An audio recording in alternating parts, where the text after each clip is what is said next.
Good morning. Buenos días. You have to translate both.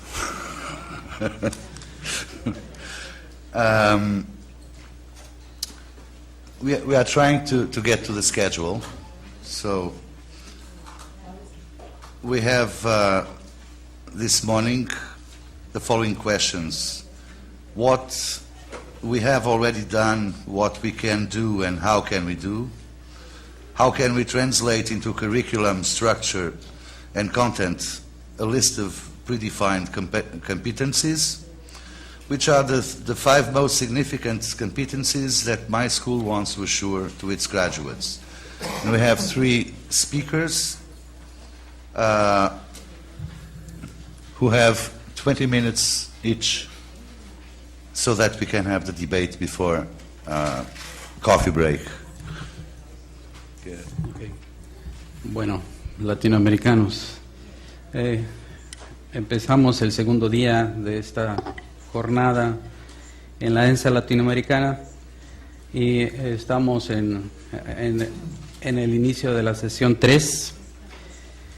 Aunque el programa marca el nombre de nosotros como moderadores, pues quiero presentar a ustedes al arquitecto Luis Concienzao y un servidor, Carlos Parga. Trataremos de llevar el programa con el tiempo adecuado y pues estamos listos para comenzar. El retraso fue un poco, como ustedes entienden, que estuviéramos todos completos y poder hacer la traducción simultánea. La temática de hoy es Europa. Richard Fouquet is the first speaker from Antwerp.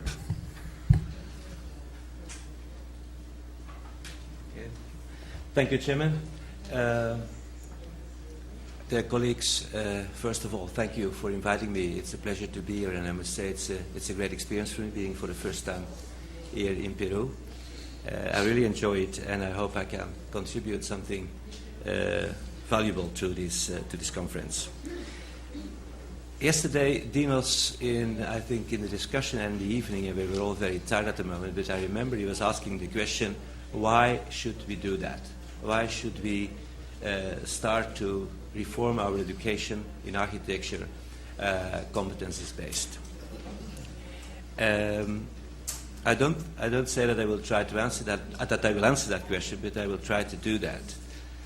There is a formal answer to that in Belgium, a very easy one. We do that because we have to. You know, the Belgian government has sort of imposed it on us in order to get our future qualifications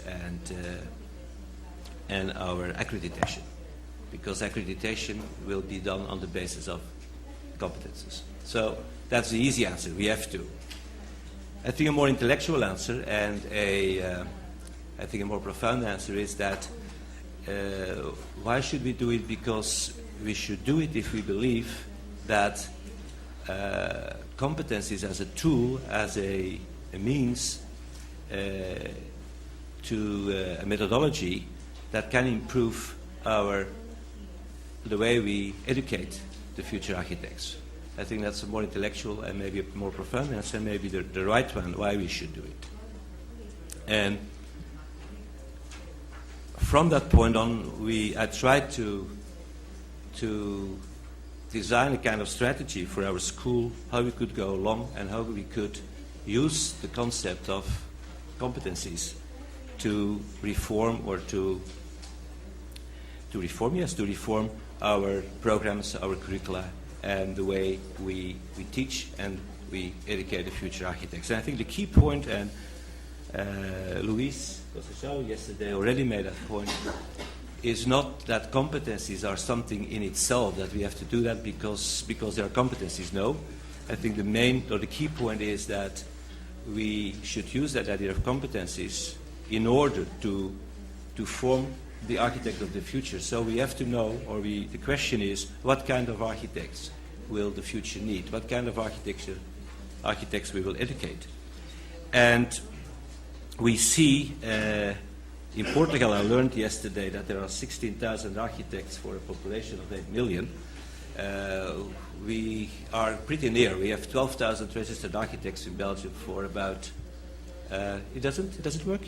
Okay. We have about 12,000 architects for a population of 10,000. So we are approaching the Portuguese to become, in the book of records. Anyway, being said that, we started, in fact, to ask ourselves, we should.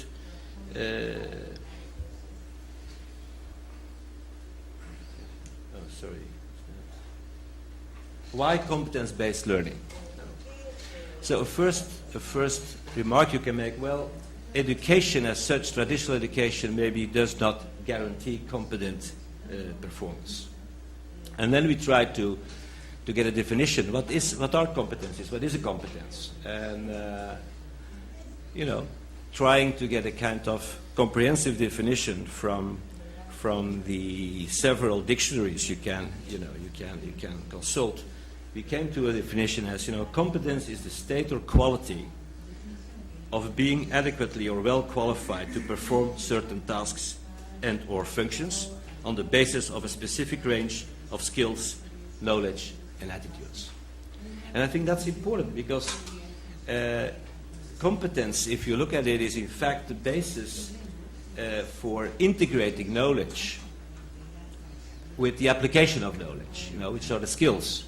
And to do that within a socio-cultural context based on values, beliefs, and ethical conduct, which are the attitudes. So I think if you look at it from that point of view, it becomes a very interesting concept because it's introducing context in the education. And on the other hand, also competences may be a way of bridging the gap between academia, between education and the profession, in the case of architecture. So then we went to definition of skill, knowledge, and attitude, and I don't going to sort of read it, you can read it yourself. But the skill is the ability or talent to perform tasks, and knowledge is in fact the underlying principles or theories of a process or procedure.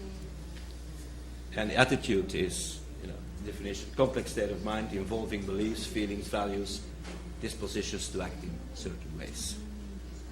And in fact, if you look at that, you can say, well, competences are the basis for qualifying for a particular professional profile. And then we come to the profile, and in fact, the next thing we have to do is what kind of profiles do we want? We see indeed that, and we see it in Belgium, and I'm sure you see it in other countries, that there is not such a thing as the architect anymore.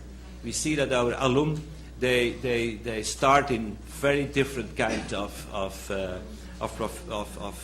let's say professional niches. And we have, of course, the traditional architect design. I just mentioned a few here, and of course you can add yourself, I'm sure, a couple of other ones.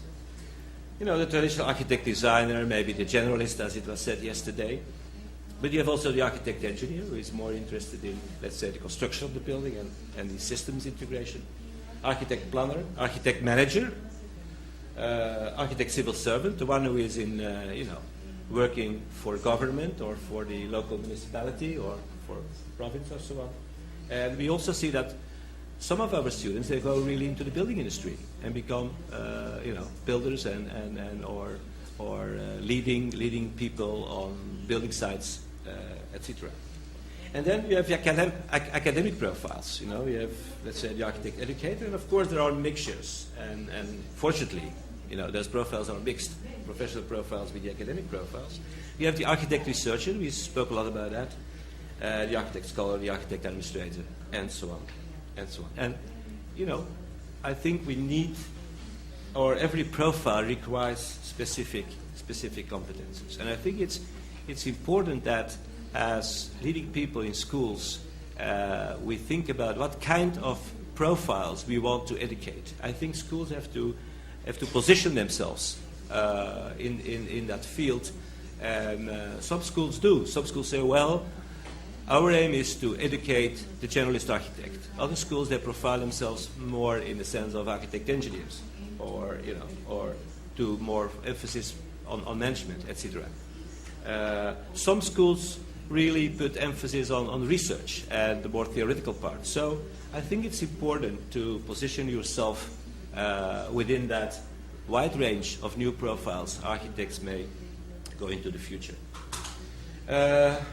Then you have the you have characteristics. I put a few here. I don't go into detail here, but the thing, it's so. In fact, what I would try to say is that competences and competence-based learning is, I think, more complicated than at first glance we think.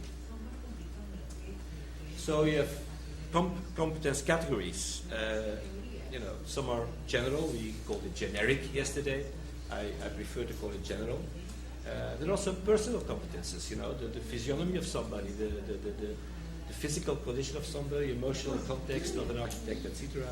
Disciplinary based, and there are context based. So, how do we go from competences to qualifications? So, in fact, competences, you can say, and I just make a reasoning here, competences are the results of learning output. And in fact, learning output is based on knowledge, skills, and attitudes. And knowledge, skills, and attitudes are required through education and internship. So I also want to introduce internship. I think in a lot of countries, maybe not in all, but in Belgium definitely, but in a lot of European countries, and I'm sure also in South America and definitely in the States, before entering, entering the profession, you need also internship. A diploma is not enough. You have to do a couple of years, or 2, 3 years, 1 year internship. So, in fact, during that internship, you also require certain competences. So, in fact, you can see it as a total picture. We have levels of competence, and we can also introduce the concept of lifelong learning and continuing education. So, I tried to put all that in a diagram. Which in fact is a resume, is a conclusion of what I was saying till up now. So you have the architect. We have to define the profile. The professional profile is asking for specific competences. The academic profile is asking for specific competences, and of course in the middle you have the generic competences. And those that's the upper level, top down you can say. And specific competences lead to qualifications, output, and sort of qualify yourself for the profile chosen.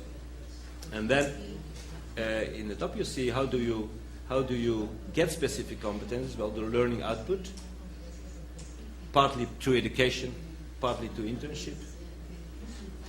Education is based on curriculum. Electives, minors, majors, and internship is commission-based. Projects, practice, profession.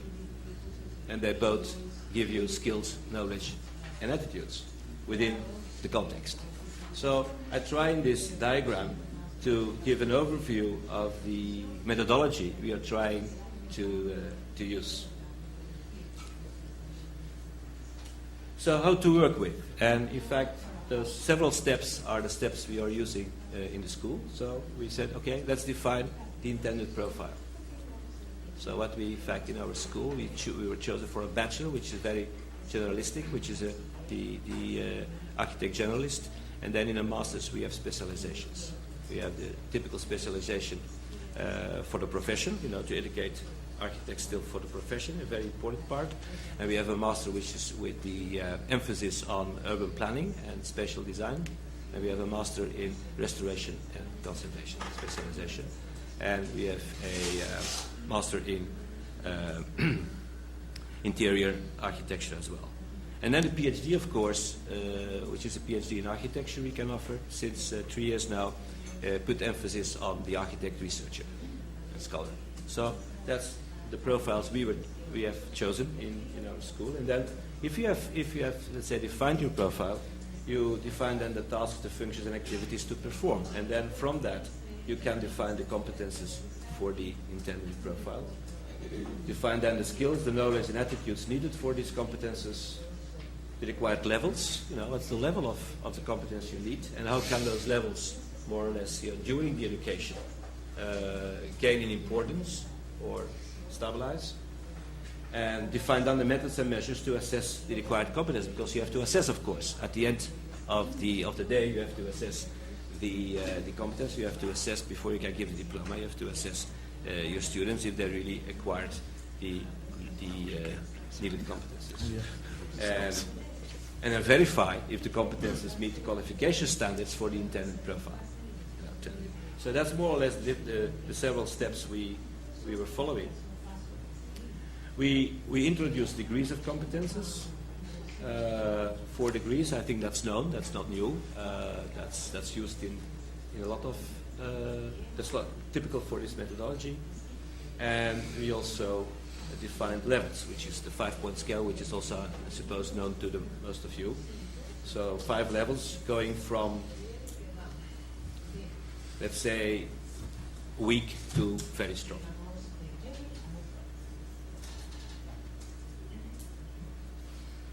So the tuning project is giving some examples of how you can test competences.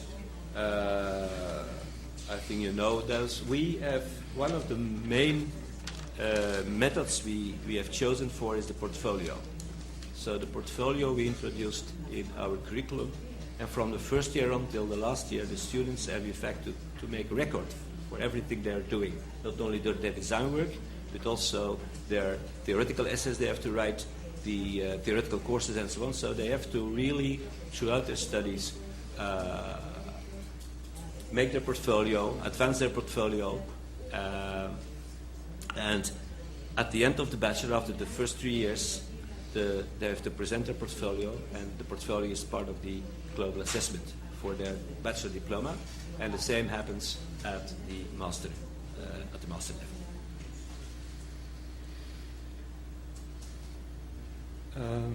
This is a chart we are using at the school as well.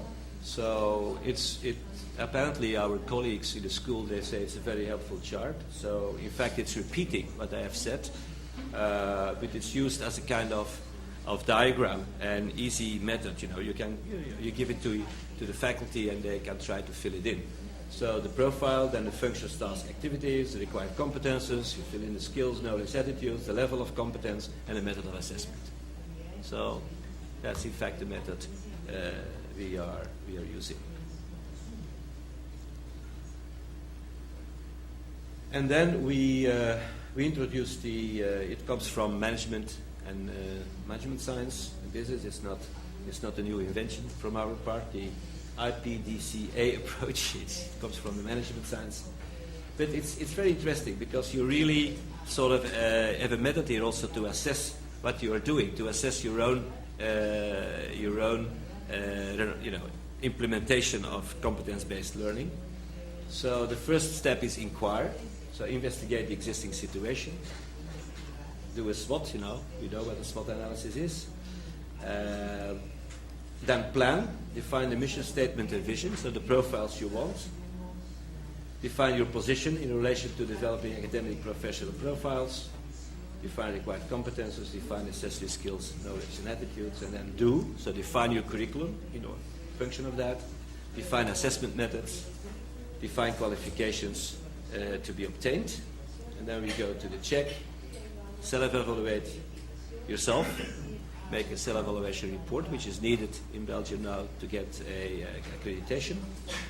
Leadership, your knowledge management, process management, human resources management, and also levels of satisfaction. How well or how satisfied the different stakeholders in the process are. And then act. Define methods of improvement. Define timeframes and milestones for results. Define a strategy for implementation and plan of action. Install a representative advisory board and prepare for peer review and external validation. So in fact that's making the circle round from start to finish and then start again. In fact, you get a kind of reevaluation of your process you went through. A final remark, I think, which is not enough emphasized, is that using competences is also an important fact for comparison between schools, I think, and I make it more clear. First of all, I think we should also think about what are the competences we ask from students when they enter our education. You know, the first years, what do they have to know? But in other words, in fact, it's referring to the competences offered by secondary education, by high school. We see now, and I don't know, I had during yesterday in the bus and so on discussion with other colleagues, and we all came to the same conclusion, for instance, that at the moment the students, when they come from high school, they have no clue anymore. They don't know anymore how to write, how to structure a report. They are using SMS language and all that related to email. But in fact, so what we see now is that in the first year we introduced the course writing. In fact, we should not do that. That's not our task, I think, to do that. But why do we do it? Because there's a lack there. Students don't know, etc. So it's a little example that I think also we should sort of say, hey, what are the competences we ask from the students when they enroll, when they admission? What are in other words, what are the admission criteria? And it's also important, I think, for when we start to exchange within Europe and hopefully also with the other continents, is that so the student has finished his bachelor, for instance, in my school, and he wants to do his master at Dino's place or whatever place. So what are the admission criteria for the master in that school? So what are the competences we ask from a student who comes from another school, from where he or she has done his bachelor, when we admit him for our master? So there are all kind of possibilities if you, let's say, look at it from a more intellectual and profounder viewpoint than just saying, well, we have to do it because Europe is saying that, our government is saying that, etc.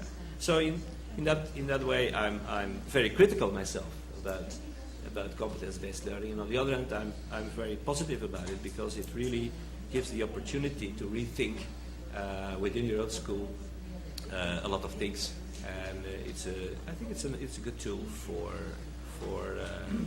restructuring and putting our education in a more contemporary and effective way. Thanks very much.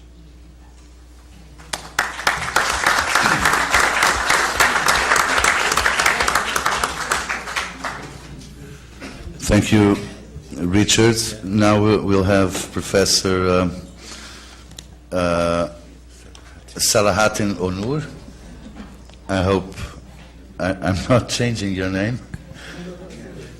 From Turkey.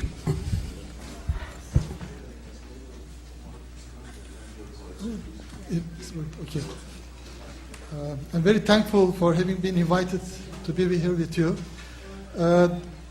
My presentation will be more or less a straightforward reading of a report on a research work in progress.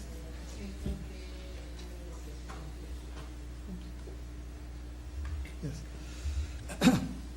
For the planning and design of a sectoral national qualifications framework for architecture and of the educational programs for architecture based on a competence-based, learner-centered approach. It was planned in 2 phases. The first phase, which was recently finalized, was the preliminary project for a design strategy to design a national qualifications framework for architectural education in Turkey. The second will be the planning and design and action for a national qualifications framework for architectural education and competence-based learner-centered curricula for the bachelor's, master's, and doctorate cycles.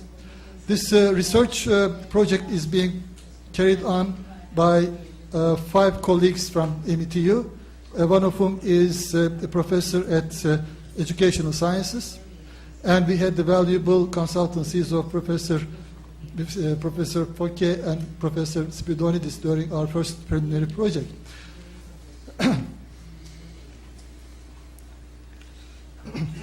Goals of curricular reform and the aim of the research project. Well, one of the common goals of the current reform movement is the development and raising of the quality and effectiveness of architectural education at the present state of internationalization, which is marked by the mobility of human and physical resources, as well as the mutually shared responsibilities for the issues and situations in the social and physical environment.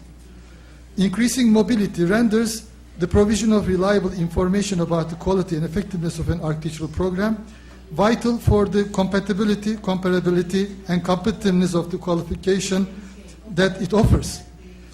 Understanding of the qualification provided by the program is to be based on the competences achieved by the holder of that qualification.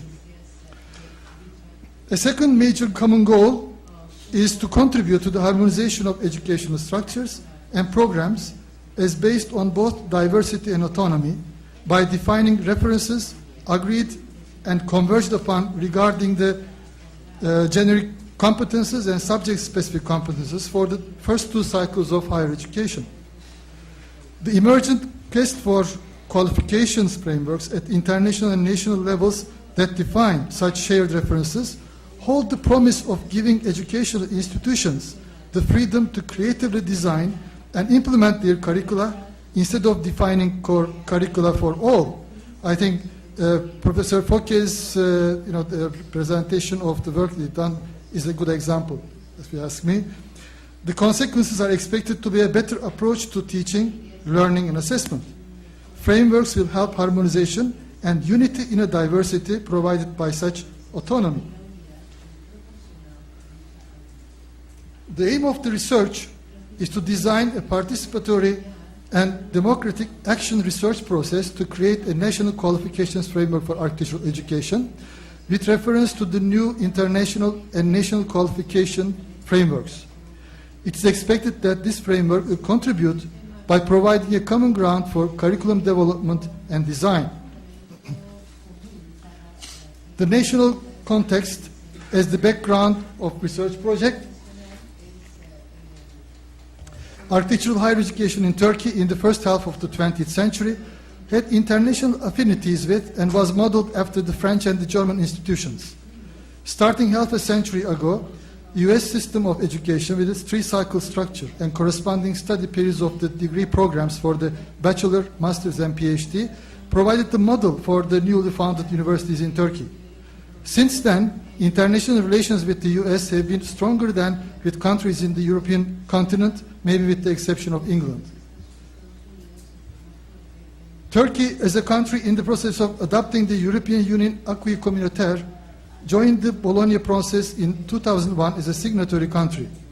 This became one of the opportunities for the architectural schools to tackle many of their perennial issues, which got aired within the context of this international reform movement for higher education.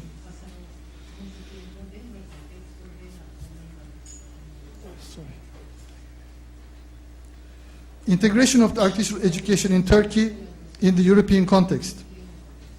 Following certain implementations done by the Turkish Higher Educational Council regarding the Bologna action lines, academic mobility of students and staff through the Erasmus Socrates program became effective, especially with architectural schools in Italy, Netherlands, Spain, Belgium, France, and Germany. Such implementations and the legislation that was enacted in conjunction with the Professional Qualifications Directive of the European Commission regarding the recognition of professional qualifications by the members of the European Union created the basis for a greater integration of the Turkish architectural education in the European context. This does not, however, mean weakening of ties with the wider international context, especially with the US. In fact, European context itself is searching for internationalization, as well as those countries from other continents, as can be seen from the emerging motives in Latin America and the US. Work on the section for architecture of the directive and the enactment of the Turkish bylaw for the regulation and recognition of professional qualifications. Preparation of the article on architecture of the European Council Professional Qualifications Directive of 2005 for a draft proposal of the Turkish bylaw for the regulation and recognition of professional qualifications in return, and the studies for a core curriculum for architecture became a standing agenda for the schools in Turkey since 2004. The issue of curriculum development by students of architecture in Turkey, by schools of architecture in Turkey, emerged within the context of the draft bylaw mentioned above and the directive of the European Commission, related with the minimum requirements of education for medicine, nursery, midwifery, dentistry, veterinary science, pharmaceutical science, and architecture that were prepared during the process of adopting the European Union acquis communautaire, and whereby the first drafts of which were open to the views of related institutions and establishments in December 2003, and later a second draft in 2006. The 11 items first described in the Architects Directive of 1985 that we know, and then in the Professional Qualifications Directive, related with the professional knowledge, understanding, and skills that architectural education is expected to provide, were included in the bylaw, the Turkish bylaw, which was enacted very recently in January 2008. The Higher Education Strategy of Turkey and National Qualifications Framework. The change effected in Turkey by the Bologna process and some important steps taken were summarized in the Higher Education Strategy of Turkey, which was published in 2006. Well, it was the first draft, actually. The first draft of which was presented to concerned stakeholders for their views in June 2006 by the Higher Education Council of Turkey and was published in February 2007. This report refers to the Professional Qualifications Directive, where minimum knowledge, understanding, and skills specific to 7 professions, including architecture, are identified, along with the generic competences and learning outcomes that are put forward in the overarching framework of qualifications for the European higher education area, which was adopted in May 2000 at Bergen, and European Qualifications Framework for Lifelong Learning, which was developed by the European Commission within the Education and Training Program to encompass all the 8 levels of learning, including the cycles of higher education. So the overarching framework of qualifications was simply for the bachelor's, master's, and PhD, whereas for the lifelong learning, it covered the whole life from birth to the end of your life. Well, the Bergen Declaration proposed the development of national qualifications frameworks that will be in keeping with the overarching framework of qualifications for the higher education area, and that was asked to be done by 2009. I think that is again something experienced by Belgium and several other countries. And we have also been asked to do that. As distinct from the Professional Qualifications Directive, neither the overarching framework of qualifications nor the European Qualifications Framework makes legal demands on the European Union and other countries involved in the Bologna process. Yet, it is being observed that initiatives are redefining academic and professional profiles and developing learner-centered programs based on competences are gaining in importance not only in but beyond Europe. So though they are not legally demanded, there is a kind of approach in really taking them up as projects. In June 2007, the Special Commission of the Turkish Higher Education Council for Higher Education Qualifications, that was a commission that was specially established for that, presented a higher education qualifications framework to the related parties concerned for their views and contributions.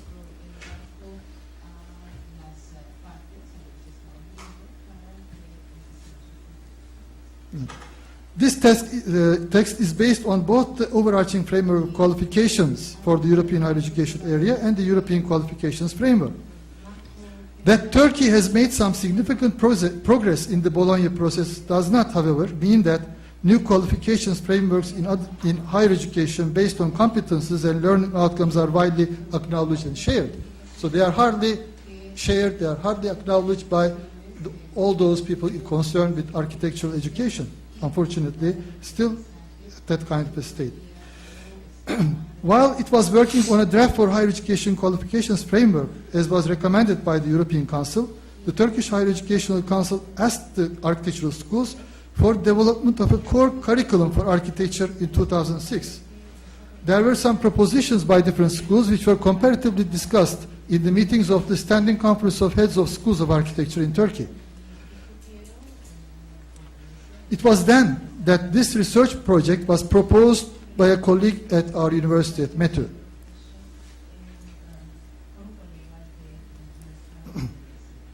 It aimed at the design of a participatory action research design strategy for the creation of a national qualifications framework informed by the directive of the European Council, and also the overarching framework of qualifications and the European qualifications framework for lifelong learning.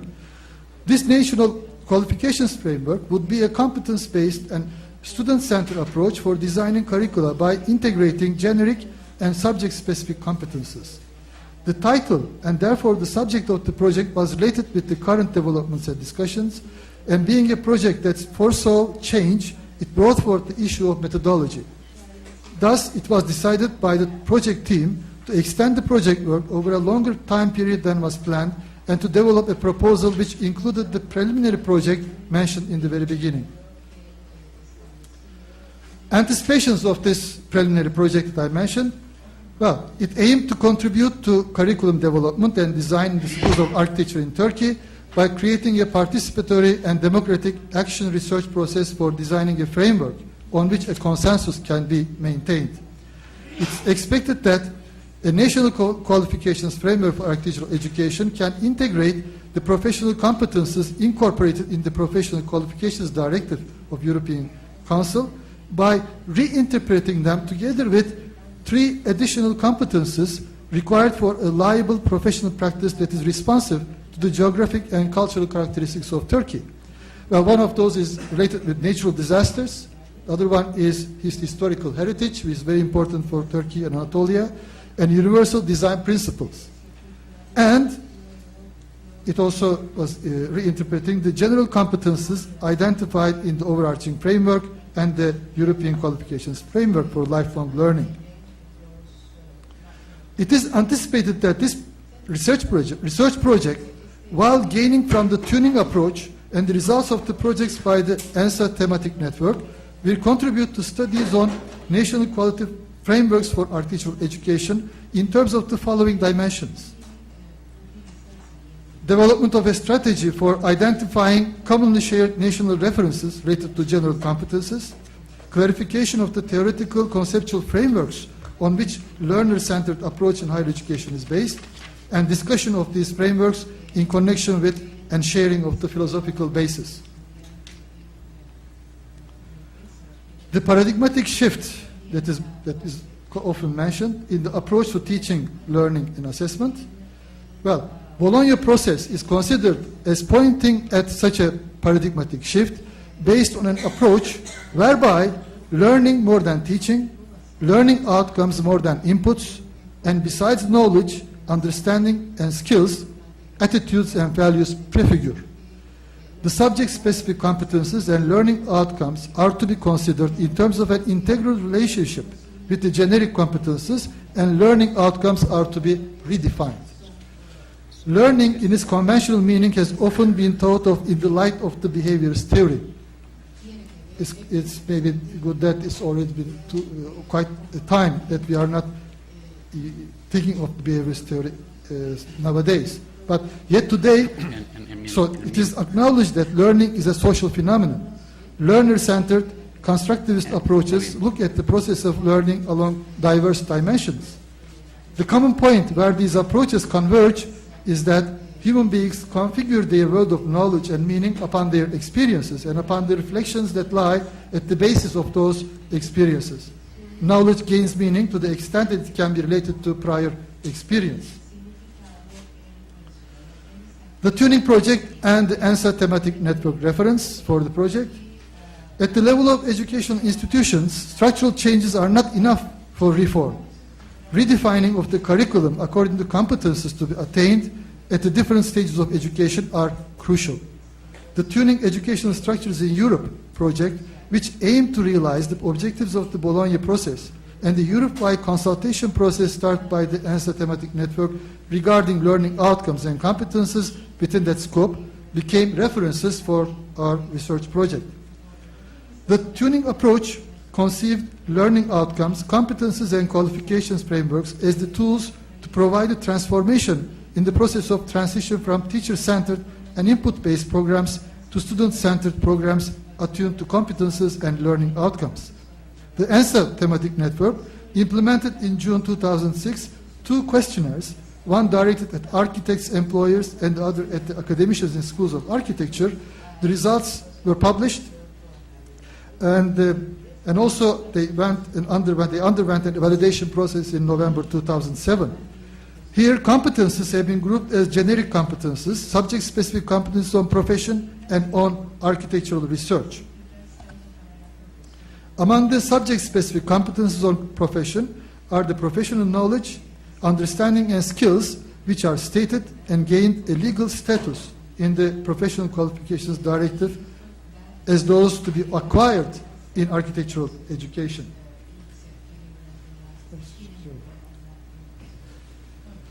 Now, the necessity for these national qualification frameworks, that may be a question mark. There may be a question mark beside that.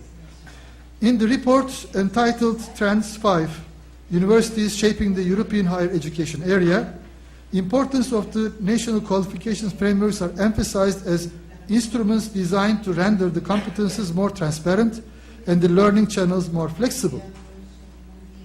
In spite of this, based on the survey done for this report and the minutes of the rectors' conferences, it is pointed out that national qualification frameworks are not yet welcomed except by a few countries, nor implemented.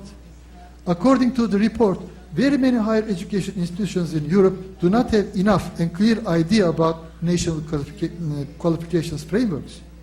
Yet, though it appears as a recommendation of European Council, related governmental bodies produce national qualification frameworks.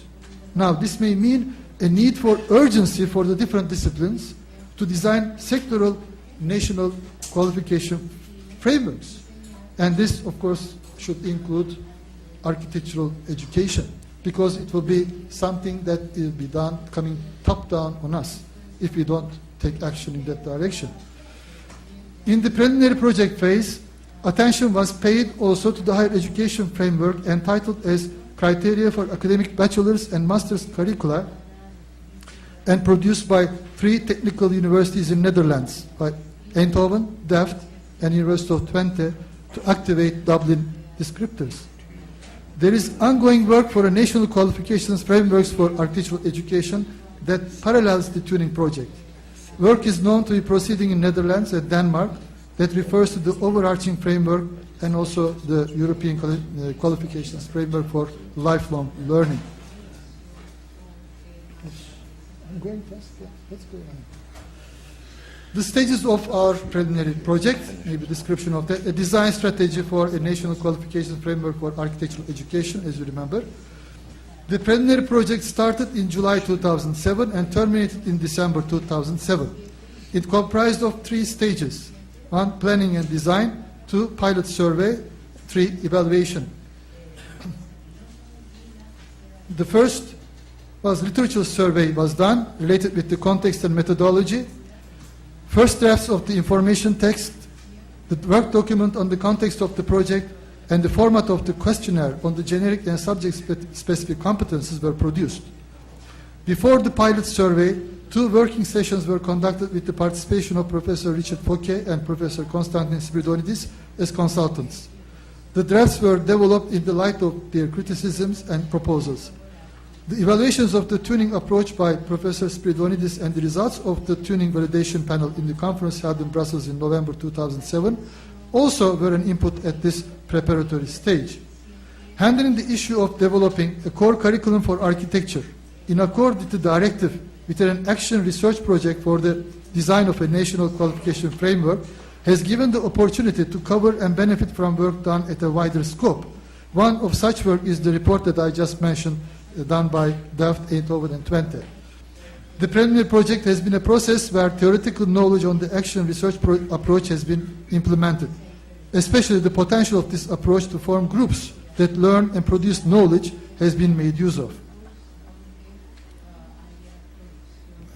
2, in order to test the applicability and the validity of the information text and the questionnaire that were developed in the planning and design stage, a sampling was done representing quite a number of groups, institutions, and establishments like heads of schools, full and part-time staff members, third and fourth year and graduate students, alumni with 3 to 5 year past year commencements, employers, architects employed in the public sector, chamber of architects, related associations, NGOs, foundations, full and part-time staff of educational sciences, social science and philosophy programs.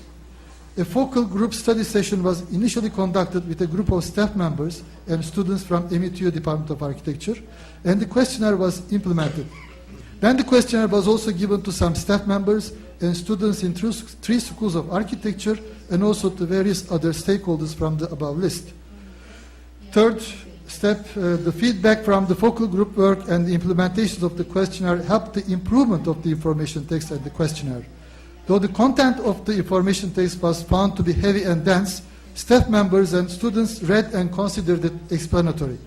Yet it was observed that not all participants from outside the university could read it with the same ease. It will be necessary to modify this text for different groups of recipients.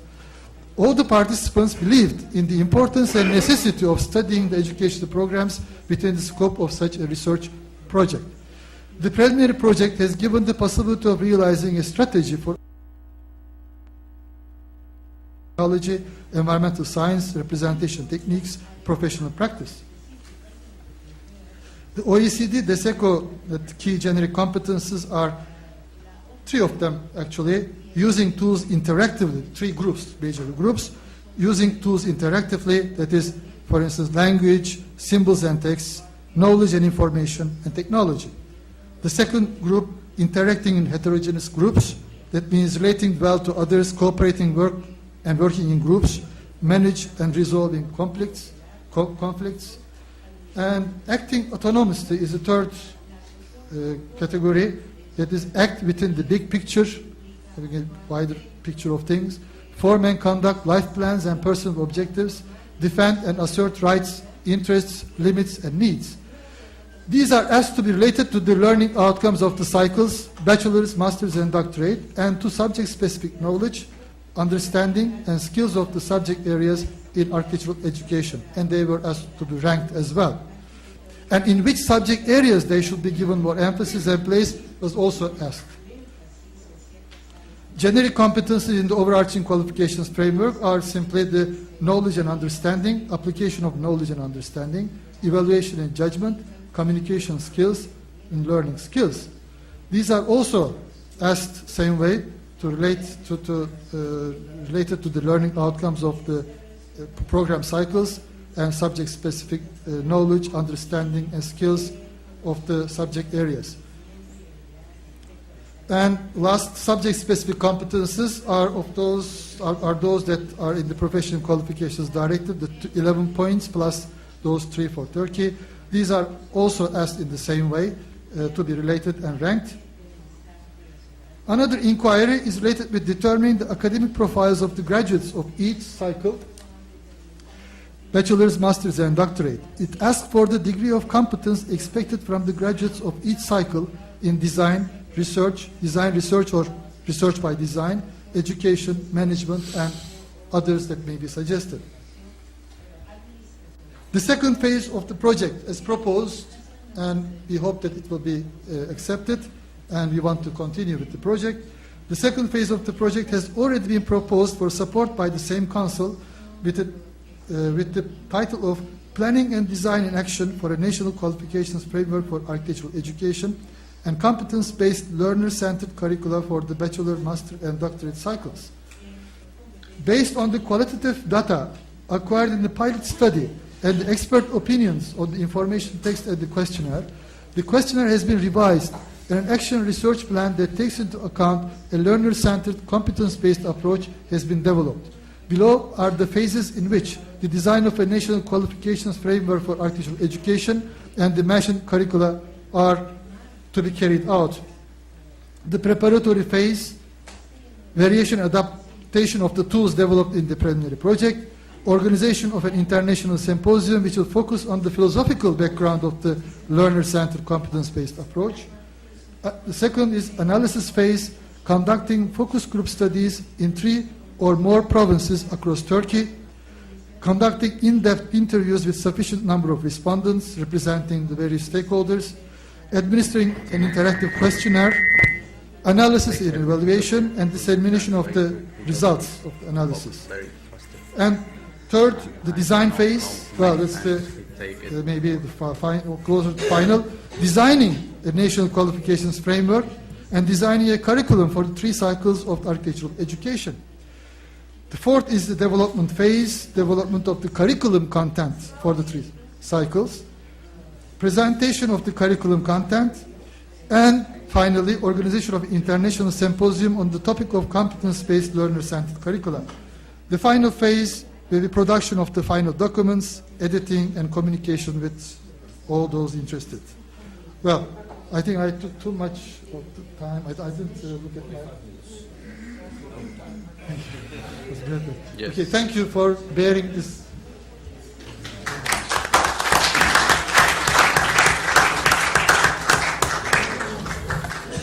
Thank you, Selahattin. Now we'll have Professor Luglin Keeley from Ireland. Thank you very much. Good morning. Thank you for the opportunity to talk to you. This is my first visit to Peru. It's also my first visit to South America. It's been a very intense learning experience so far, not least in getting here. So I'm looking forward to the rest of our discussions as well. What I've been asked to talk to you about is, I suppose, part of the mechanics of what occurred in the Enhsa tuning project. And I'm going to talk to you, what I want to say really are 2 things. One is to give you a very brief summary of, I suppose, the concluding stages of the project, and then to give you some reflections, some personal reflections on the question of competences as they relate to curriculum reform. I have to tell you that those reflections are personal ones, but they're strongly held. So I'll go to the business part of it first. As you know, the Enhsa tuning project is one that is a project within the, I suppose, supported by the European Commission. As it related to architecture, it was really part of, there were a couple of phases before that which related to other disciplines, and architecture, if you like, came in after a broad framework for how the tuning question, the question of competences, might be approached. I had the pleasure of being involved very early on with Constantine Spiridonides in trying to set out the basis for how we could look at competences related to architectural education. This is prior to the Enhsa project getting supported from the EU Commission.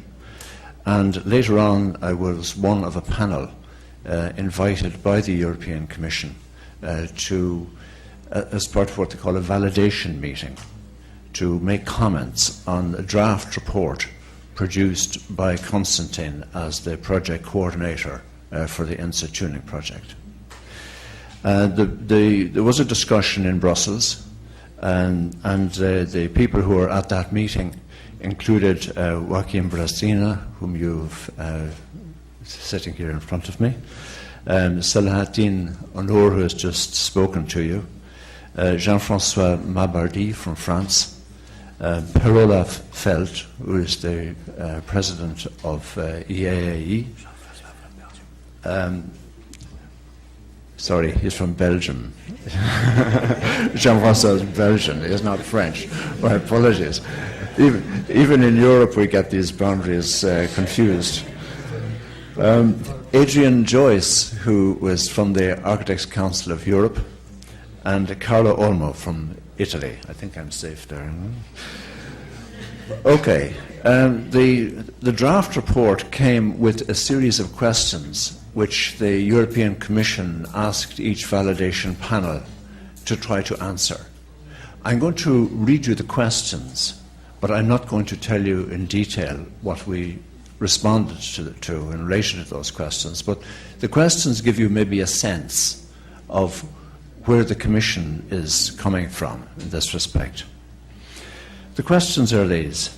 First, is the description of the subject area complete, clear, relevant, and what do the panel members think of it? Now, the report, one of the interesting things about this report is it required the coordinators to actually make a description of the subject area. A very challenging invitation, I think. But we'll come back to that later on. The second question, degree profiles and occupations. How clear are they? Is anything missing? And so on. Third question, the relevance of subject-specific competences. Should certain competences be emphasized more or less? Fourth question, do the panel members think that the competences can or should be used in the process of professional recognition? The fifth question, the relevance of generic competences. Should certain competences be emphasized more or less? In addition, the panel members are asked what they think about the tuning approach with regard to ECTS. Now, the ECTS is the European Credit Transfer System. It's something that comes in as part of the Bologna process, the Bologna Europe-wide process. And it's really based on an evaluation of an allocation of student time to achieve, if you like, certain levels of qualification. So that system is formalized and is being sort of implemented across Europe, and it provides, of course, a basis for comparability of educational level attainments. The sixth question, the end of that question was, how does this help professional recognition? The seventh question, concerning teaching, learning and assessment, what do the panel members think of the tuning approach? And the final question, with regard to quality enhancement, the panel members are asked what they think of the tuning approach. So, in a way, those, if we can, I suppose, first just comment that it's all sorts of, any question of discussing competences in education is contextual. There is actually a broad framework outside of the question of competences themselves within which these things are considered. So let me just briefly summarize what the panel concluded from this. The first conclusion related really, and the observation related to the description of the field of architecture. And the panel thought their conclusion was that it was a very good description of the subject area. There was a question, however, behind that. It said that the data that was generated by the surveys that Konstantin referred to yesterday, it felt that they did provide a basis on which future directions could be based. But given the practical limitations of the surveys that were carried out, it was felt that the findings of these surveys was indicative rather than definitive. And that's an issue that comes back again in different ways, and I'll talk about that later on. But the panel also felt that it was going to be very difficult to continue to develop these things in a logical way without good data. And I don't know whether you've encountered this question yourselves, but certainly at this time in Europe, the Enhsa projects of different kinds were actually the only, I think, significant efforts being made to develop the kind of data on which some sort of intelligent discussion about the future of architectural education could be based. So the panel also felt that the recommendations of the tuning report should take into account the fact that there were other initiatives had been taken in the field of architecture to describe competences. And of course the primary document was the Architects Directive from 1985, which listed 11 points, which were also, of course, picked up in the UIA the International Union of Architects document on architectural education as well. And these 11 points have now found themselves into a new European provision, which is the Qualifications Directive, which governs, if you like, qualifications across the European Union. So again, I just emphasize that there is a connectivity here which one has to kind of keep in mind when we're thinking about these official positions. It was felt really in answer to one of the questions that the Commission was posing, the panel felt that any rankings that might be produced would really only reflect a level of awareness at a point in time. And any rankings should not be regarded as prescriptive, as something that needed to be implemented. The assumption was that one's perceptions would change over time, and also that as efforts were made to implement the competences, those perceptions would also change, and one could expect that priorities would change.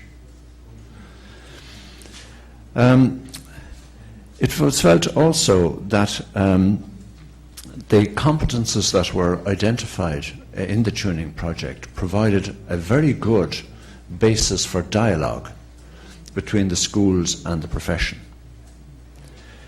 Now, I suppose when you take an official document and you say something provides the basis for dialogue, what it actually means is that we expect there will be considerable differences of opinion. So dialogue was the word that was used in this instance as a positive way of describing the necessary interchange. And I said particularly national dialogue was necessary, since this is in the European context. You may have a different context in South America here. But the changes in the Qualifications Directive meant that neither the schools nor the profession was any more recognised formally in European Commission structures. Under the Qualifications Directives, qualifications in architecture in Europe have to be, in fact all disciplines in Europe, now have to be recognised by the European Commission. So the professions nor education were recognised in that process formally, though they had been in the past. So the question about the ECTS framework, which is one probably, I don't know what level of discussion is going on in South America about credit transfer systems, or I gathered from some of the things I heard yesterday that some people are working on these sorts of areas. Other cases I wasn't too clear whether that was the case or not. But the panel felt that the credit transfer system was quite limited in value for a creative discipline like architecture. There were certain things that I suppose there was the feeling that they lent themselves more to quantitative analysis of what was being done rather than to qualitative analysis. And this was an issue for architecture generally, it was felt. The panel also made a curious, interesting observation that the credit transfer system was not directly related to the question of competence. And I think that's true. It's indirectly related to the question of competence. So that ECTS, while it was useful as a planning and organizational tool, should have no direct impact on professional recognition. In summary, what the panel felt was that the tuning approach was innovative and likely to be of real benefit in helping teachers improve their teaching strategies and in curriculum design. It felt that the focus on competence would feed into content and had the potential to change for the better approaches to teaching and learning and the relationship between the student and teacher. So I'm going to come back to some of that later on. It also felt that the potential with regard to enhancement of quality was highly dependent on the approach of institutions to teaching, learning and assessment. So again, it is a matter of the milieu within which this kind of discussions was taking place. So that was the core of the report, and I just want to, how am I doing for time? 10 minutes. Oh, that's okay. I probably won't take the whole of the 10 minutes, but I just want to make some observations. And before I do that, just by way of explanation, in terms of my own career path, I have been involved in curriculum development for a long, long time. And in an earlier phase of my life, I was involved in environmental education, working directly with schools at second level. And later on, as a younger academic, I was involved in research projects looking at what we call the area of technology transfer. And specifically, we were looking at how information deriving from scientific disciplines were transferred into professional disciplines, and if they were. And the specific area for inquiry was to do with research into the energy performance of buildings, try and pick up how that was translated into professional activities and into educational structures. So, again, of course, as an academic, I have been involved in curriculum development, and as a head of school, I've overseen efforts to alter our curricula at a number of stages in my career. I've also been involved in the establishment of a new school of architecture apart from my own. So I have some little experience in looking at the question of, I suppose, education and change. And my main comment really, I suppose, and I know I'm talking really to an audience of educators here, and the whole question of competences is really driven by different forces. It can be driven by governments, it can be driven by educationalists, it can be driven by professions, and it could possibly be driven by teachers. None of these are exclusive in any given situation. They combine or don't in different relationships. There have been a number of comments yesterday about the fact that we're living in a time of rapid change. And we certainly are living in a time of very rapid change within educational institutions and also within professions. We know already, we've been speaking about these things, they're driven by issues like globalization, as we've spoken about before, and a number of people have picked this up in terms of their concerns.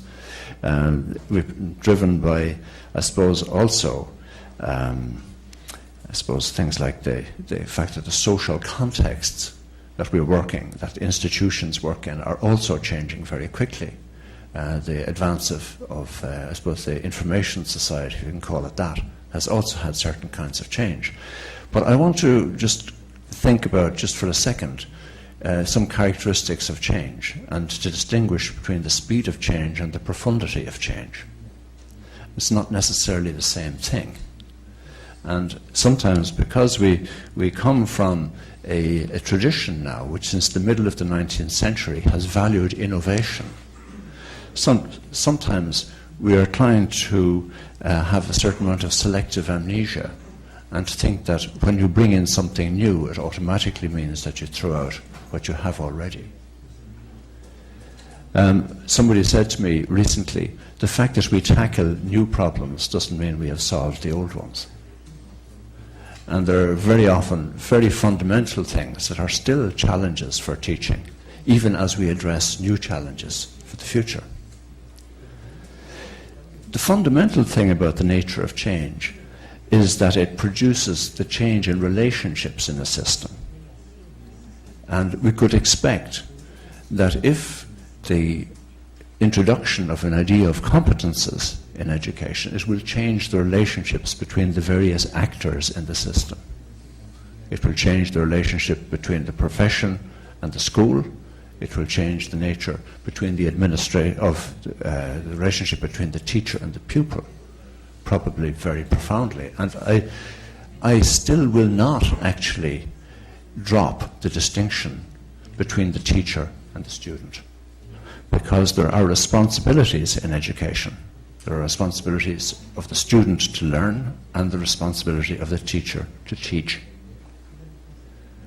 So the fact that we're looking at learning outcomes and what the business of competences does not actually remove the responsibility for the teacher to actually create a structure, to create a new curriculum, to create a new system, to actually engage in activities that help a student to learn.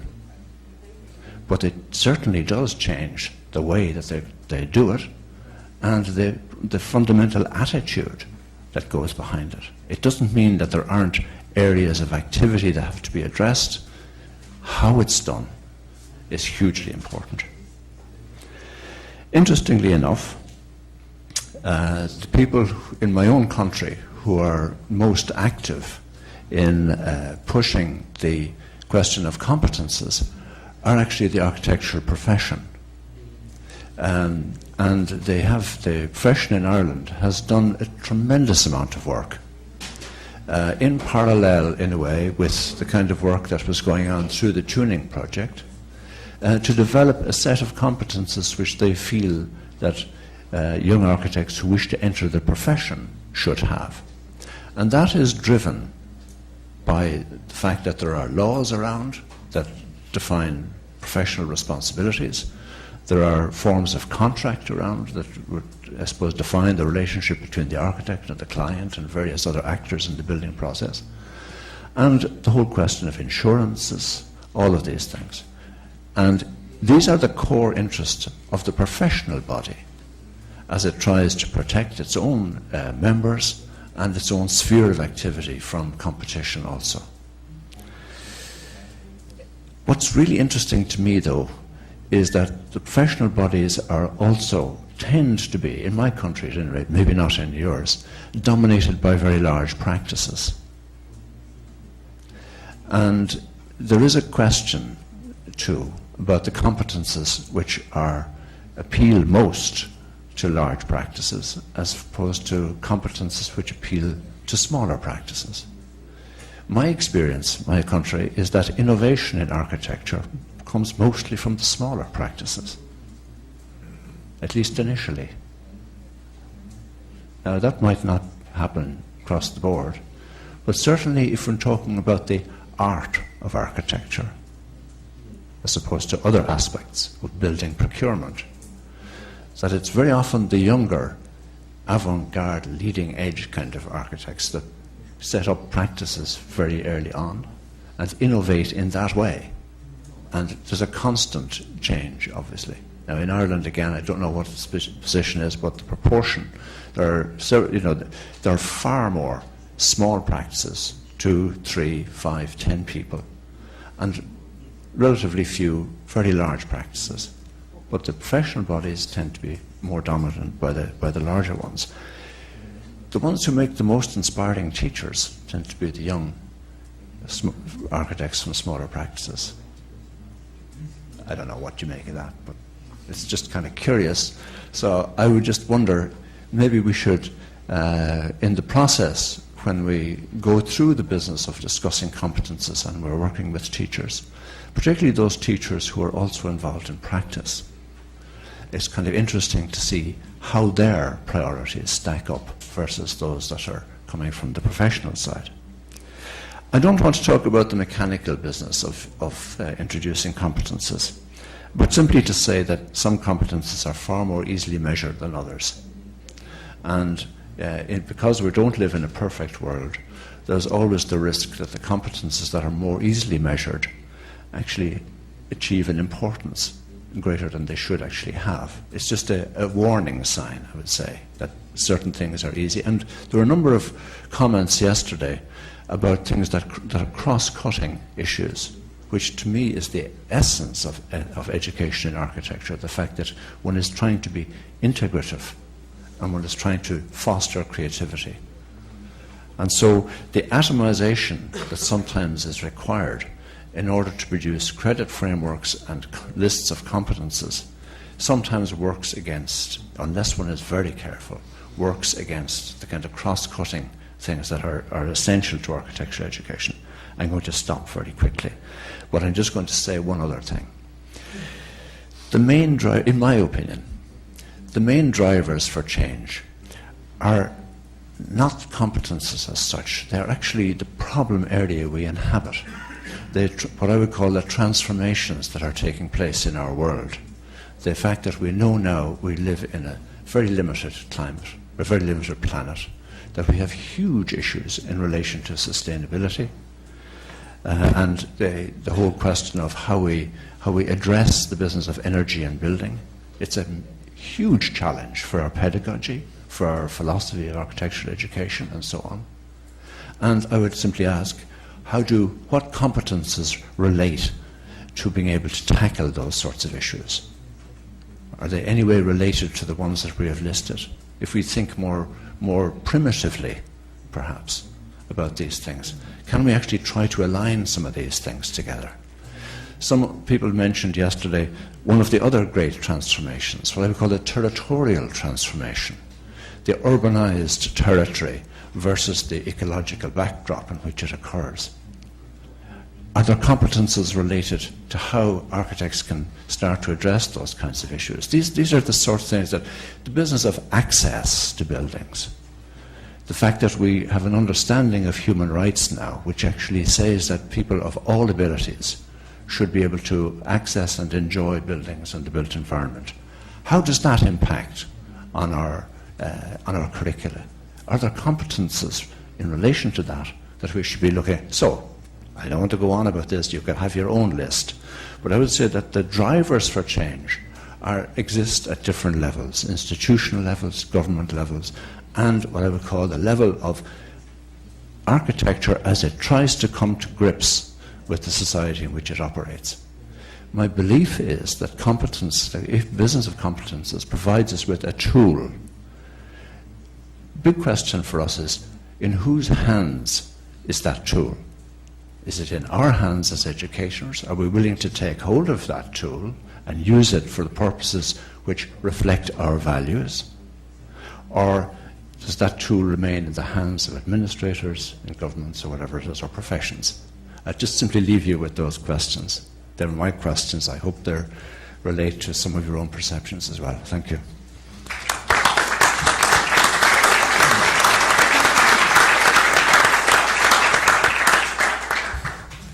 Thank you very much, Lachlan. We'll have now a period of debate. We have to shrink it a bit, but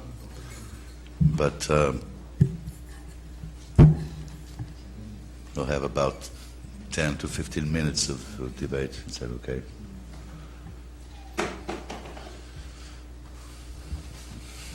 Sí, una pregunta particular. En el fondo, cuando se hicieron las presentaciones ayer de Tuning Latinoamérica y Tuning Europa, curiosamente con la última exposición el medio ambiente no aparece en Europa y sí aparece en Latinoamérica como una de las competencias básicas. Y eso nos hace pensar, por lo menos particularmente, yo trabajo en el área de diseño urbano y sustentabilidad, de que los contextos medioambientales en Latinoamérica son mucho más dramáticos desde el punto de vista de que le gritan a los planificadores qué hacer en torno al desarrollo urbano, por lo menos. No obstante, en Europa, que es un mundo mucho más urbanizado, el medio ambiente está también mucho más amenazado. Acá todavía existe una posibilidad grande de dialogar con los recursos naturales. Al punto que quiero ir directamente con una crítica constructiva, es a que, sin embargo, como este marco referencial de trabajo y las competencias no nos coloca una camisa de fuerza, y muy bien lo has expresado en el sentido que muchas veces son los gobiernos, específicamente en el caso chileno, el Ministerio de Educación no ha dicho que el sistema por competencia es un sistema de educación contemporáneo, pero sí ha estimulado fuertemente a las universidades a que impulsen proyectos de este tipo con subsidio económico, sin ser declarado como una ley educativa.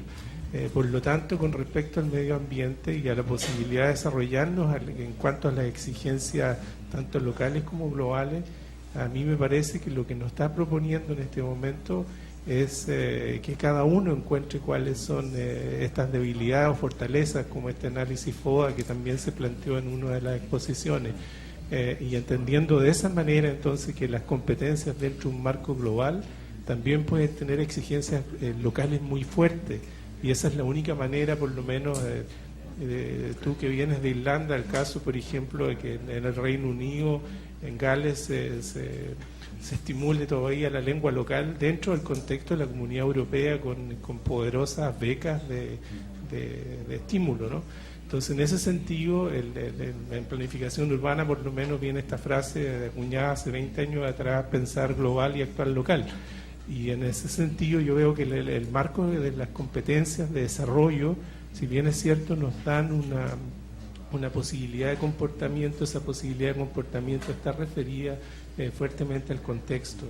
Y en ese sentido no importa quién efectivamente lo haga, o si es los organismos gubernamentales, o si son los académicos, o la mezcla de la sociedad que está exigiendo nuevos profesionales, por ejemplo, con respecto a este marco referencial que fundamentalmente para mí, por primera vez el planeta se coloca primero que la humanidad. Si no hay planeta, la humanidad no subsiste, y por lo tanto es uno de los puntos base.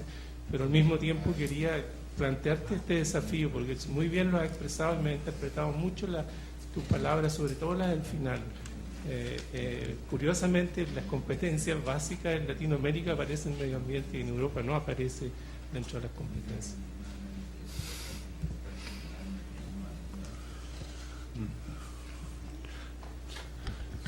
I don't know, do I need to respond to that? But perhaps it's my own paranoia.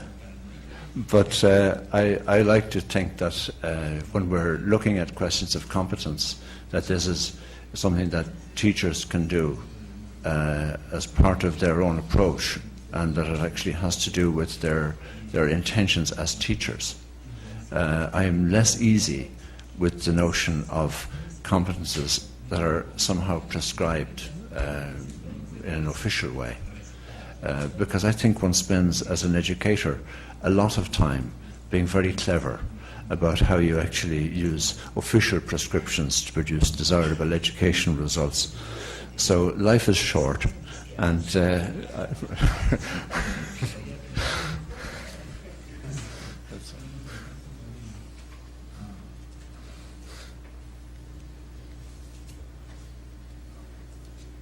¿Alguien más?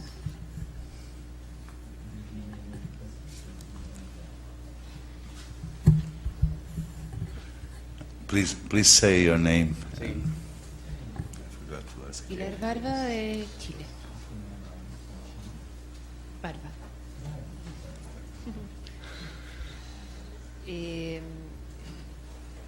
Tres pequeñas preguntas. ¿Hay algún avance acerca del perfil del profesor?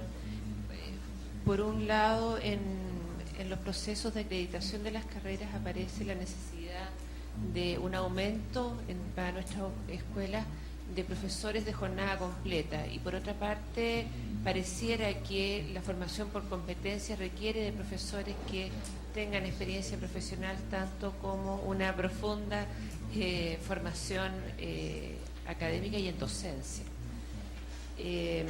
Entonces quisiera saber de los panelistas si hay algún avance acerca de ese perfil del profesor para este modelo.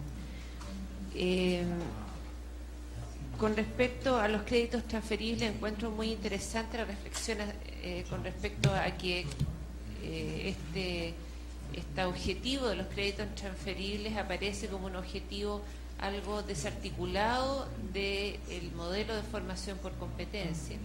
De hecho, a mí personalmente me toca hacer la homologación de alumnos que vienen, por ejemplo, desde Europa a la Universidad de Chile, y me es muy difícil homologar tanto contenido, que son absolutamente distintos, sistemas de módulos y asignaturas que también están cambiando como estructura, y por otra parte créditos también que corresponden a una medición que no corresponde a la nuestra.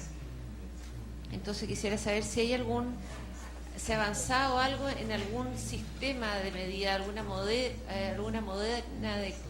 de cambio que permita también evaluar niveles de logros en competencia.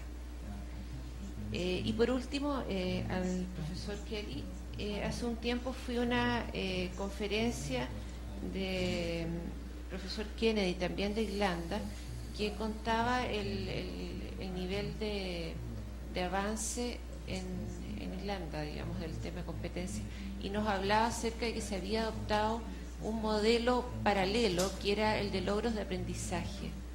Quisiera saber si en el tema, en arquitectura, esto era específicamente en educación, si en arquitectura se ha asumido algo del modelo de logro de aprendizaje y las teorías de Bloom, y si no es ir atrás.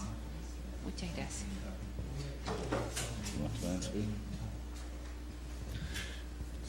Okay, I think I can answer part of what you're asking.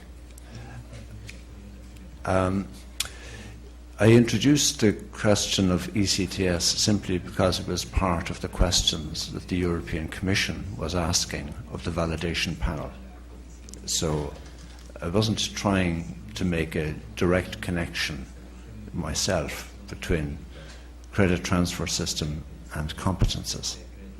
That's the first point. Just, yeah, okay. The second thing is that the whole idea of the credit transfer system in Europe is that there are supposed to be commonalities, as you would know, and they would be based on hours, simply. They are not related to outputs as such, so they're distinct. The question of learning outcomes is a hugely important issue, and certainly in terms of there are a number of different categories here that are kind of interpenetrating, and I'll try and pick them out as far as I'm concerned. I think maybe the others might have something else to say about them as well.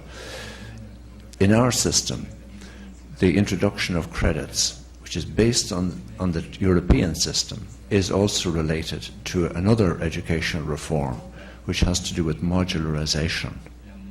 That means dividing the curriculum up into certain sizes that have credit value. It's a system that's been in the United States for a long, long time, and certain other countries have it as well, but not every country has it. All countries will apply the ECTS system. They don't all necessarily apply it in a modular framework. Okay?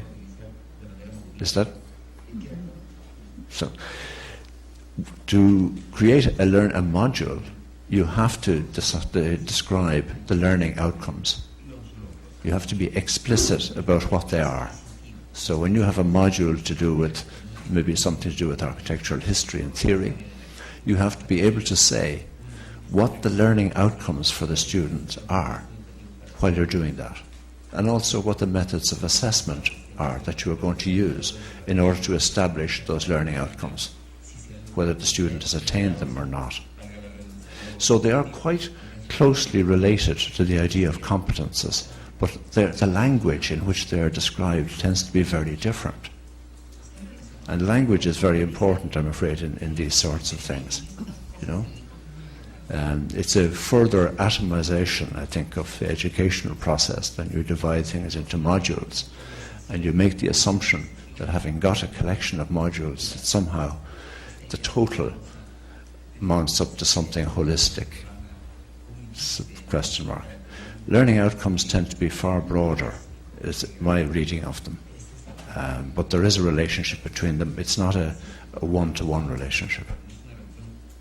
That doesn't quite answer your question, but it's so. Actually, I have a comment on that. You see, ECTS or any kind of credit is related with the time. I mean, there is a limited time for education. I mean, you can't change it once it's established. And so I think it's very much related with the design of the curriculum. Design of the curriculum based on competences.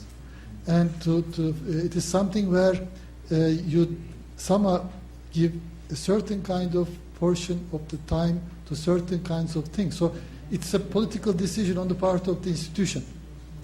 So how much of something is going to be allocated to something in terms of assessment.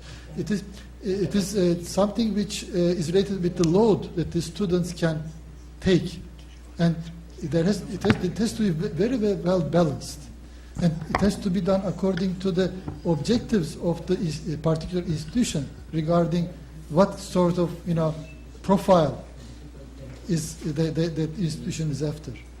So I think it's very much related also with assessment, which is quite different than this very functional and very quantitative kind of thing of allocating what is available, okay, in a certain period of time. But assessment is very crucial. So I think that's also something that has to be based on a humanistic understanding, because not every student, not every learner is has the same kind of rate of maturation or getting skilled in certain things. So assessment should be not to be taught in terms of the fulfillment of certain ECTS in a certain period of time. So I don't know, your question that made me recall of all these things. I mean, the creative process of designing, developing curriculum, how to allocate the available time to the things that you want to allocate according to the intentions of what you are going to produce as a profile of architect from your institution. And you had one more thing about the teachers' profiles. I think that's very critical. And I think that it has to be handled. I mean, I think it's an issue which has not been tackled seriously so far. But because we have in the institutions those who are interacting with learners, and teachers also at some points are learners themselves. And how they interact, how they go about, this kind of, the educational process is very much important. And the teachers' profiles in terms of, adapting to the new ideas, maybe new principles related with this learner-based, student-based system. If I may add a few things. Very briefly, as the colleagues already said, the CTS is a kind of a formal system, which makes it possible that you can, let's say, compare study loads. But in fact, ECTS as such, the system as such, is in fact empty. It's an empty system, and you can only, as lovely said, you can only see it in relation to all the others, to learning outputs, to meta-self-assessment, and so on. So you cannot sort of separate the ECTS system from the other things, because then it becomes empty. So you have to see it in a comprehensive whole of a study methodology. In fact, that's the only way of dealing with it. Otherwise, you have just numbers.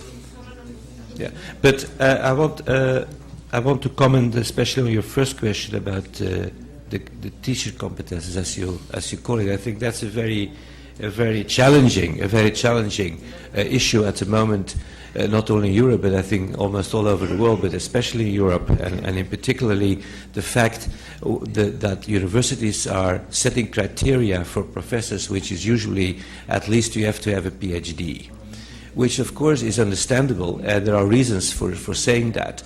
But in educations as architecture, the question is, do you need all professors having a PhD? And so I think our challenge is to find a balance, and to also argue about is that we need also, of course, good practitioners who can really teach what I would call the core business, which is architectural design and all the things related.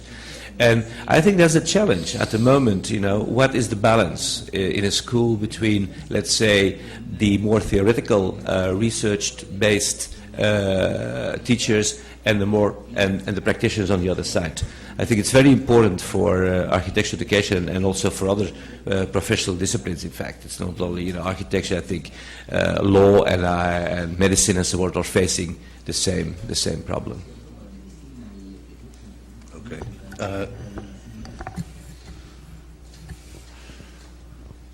In 5 minutes, we'll have coffee break. Yes. Okay. Questionnaires from France. I am a teacher and a researcher. I wanted to ask you something because for me there is very big change and paradoxal changes. First one was about credits, and it was a big revolution for and it's always a revolution in schools of architectures, because you have to measure the time to learn, and it's something very very unusual in the beginning.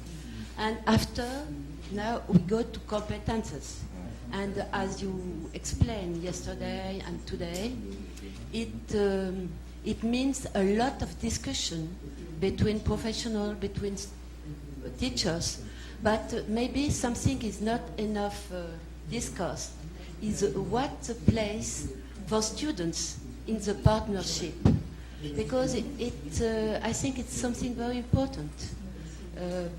The big change now is the community. We share the education. It's not only the domain of teachers, of disciplines. It's much more something about society, a question of society.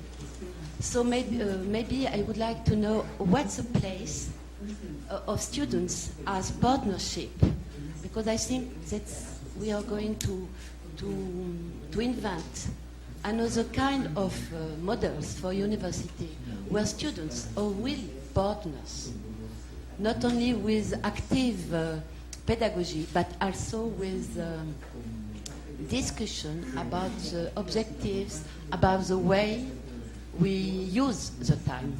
So my question, what's place for students in all this qualification, accreditation? Because you see the paradox, yesterday I could notice, and today with Europa it's the same. With accreditation we go with credits to measure, to standards, even if everybody say we have specificities. But I am sure the way to protect diversity is to give the speak to students more than before.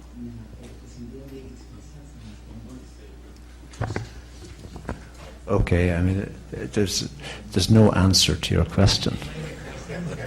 But from my personal experience, there is no relationship whatever between the student and accreditation. Certainly at a professional level. It's entirely coming from the profession, which is basically watching its back in relation to its obligations and the pressures that are on it.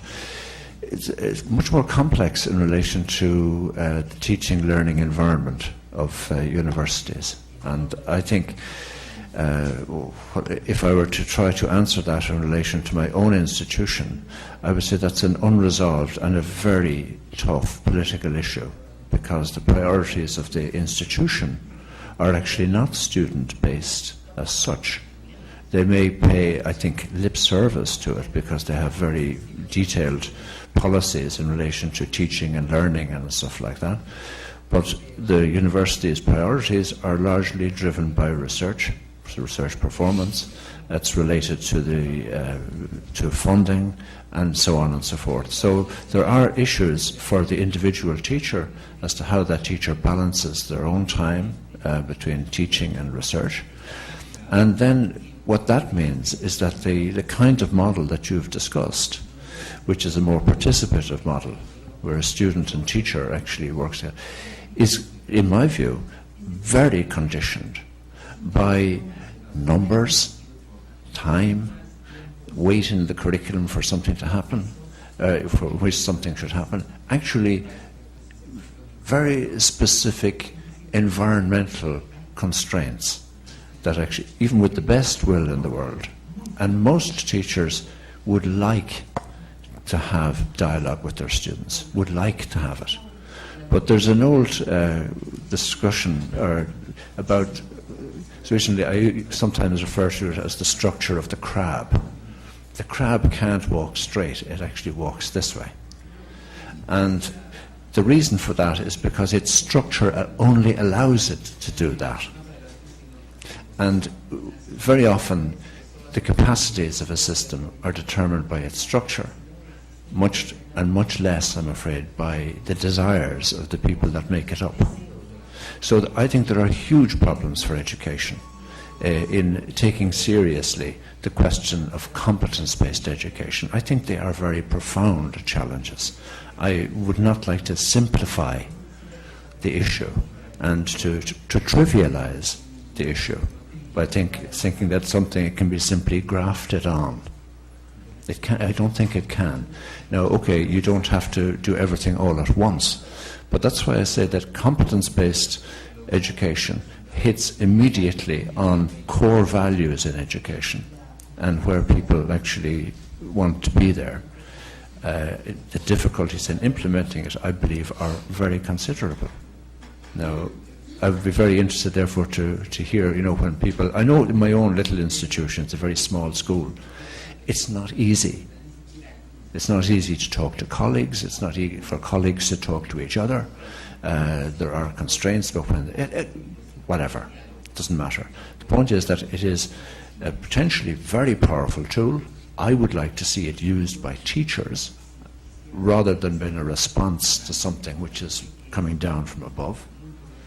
There may be a question of them both happening, but the engagement for teachers, if it's to be a little bit more than a token engagement, is very challenging in relation to their own time and how they actually conduct their mission.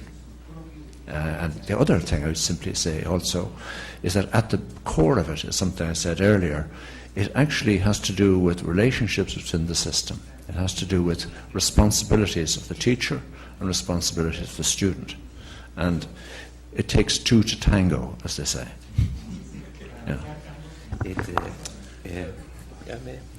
It has indeed to do with responsibilities and let's say the role playing, but it is a paradoxical situation and very difficult to answer, because the paradox is also there because it's about experience. If a freshman enters the school, how can he know what he should learn, what the knowledge he should require to become, let's say, competent later on? So, and gradually, of course, when a student goes from the first year to the second to the fifth and to the last year, he may become more experienced in the learning process itself. So I think, but still, he is not experienced what the profession will require from him.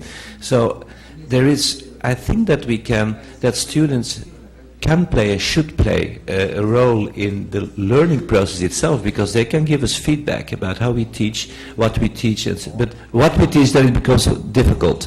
They can tell us what we teach, let's say the sequence we teach. They can say, well, why do we teach that in the first year and not in the third year or fourth year? But those are practicalities, in fact. But that's a kind of feedback we can get. They can get us feedback about teaching method, about learning methods and so on, also about time and all those quantifiable stuff. But it is a difficult matter. It is a difficult matter, not to speak about the constraints given by the university itself and all the formalities around it. That's another dimension. So I think it's difficult, but in another way, I see the level of feedback on the learning level. The more a student, let's say, develops himself or herself, but still. And it's not a question that we know and they don't, but there is, I think, experience involved as well. Okay, we'll have